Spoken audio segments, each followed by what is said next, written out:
Hello everyone, here's a quick video for you today about the Japanese Ryokan Hotspring Hotel DIY set by CuteBee. You can see the finished product here that eventually I will get to, but it's a long process, so I'm going step by step to show you some of the things that I've done to complete the kit. Here you can see this parasol umbrella that will go into the table. On the front part here you can see kind of a balcony. Last video I showed the chairs and the table, and I actually have the table here. I can show you one more time. It has the little hole here. This is where the parasol will go through. So that will help to hold it up in the display. So I'll show you in the booklet the page that talks about doing the parasol. So here it's a circle shape in the paper pamphlets that they give you, that you cut out and then you fold, which is really quite difficult, especially when you do the smaller angled fold here toward the middle. They had a little kind of end piece that they mentioned where you cut it apart here, and the picture didn't show that that piece was still in this picture, so I actually cut it off, and you're not supposed to. So if you're making this thing, be very careful.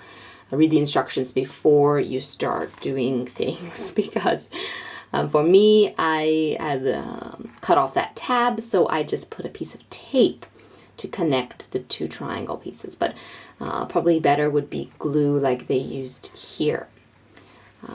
And you fold it until it makes this shape with the glued ends, helps you make this kind of shape.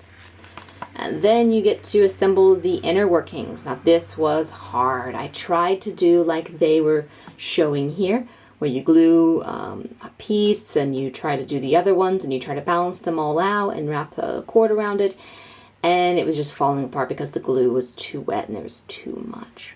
So what I ended up doing was putting one piece to the base stick here and letting it dry for a few hours. And then when it was there, I could maneuver the others around into the right pattern and glue them on, letting each one kind of rest a little bit when I did the next one, and then wrapping the cord around at the end.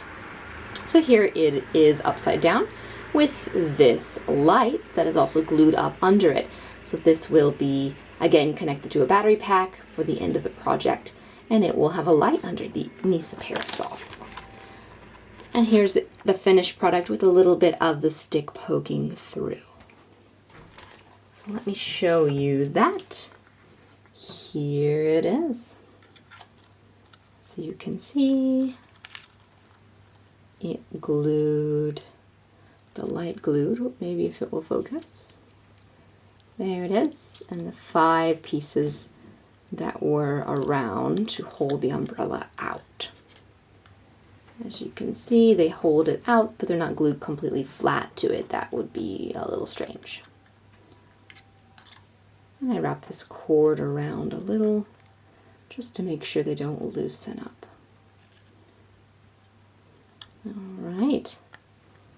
And for me, I use tape to hold together the pieces, and I aimed them towards the back where I have the cord is going to be, so that it's not so noticeable, but you can kind of see the shine of the tape there. There's supposed to be a little tab that you glue these two together, but I cut that off because it didn't look so important. It was a very narrow tab, so beware of that. And there you go. So that's all I have for you today, folks. This was a little bit difficult to make because you had to be careful when gluing. So you would glue one piece, let it wait, come back and glue another, and then wait a little bit and let it dry.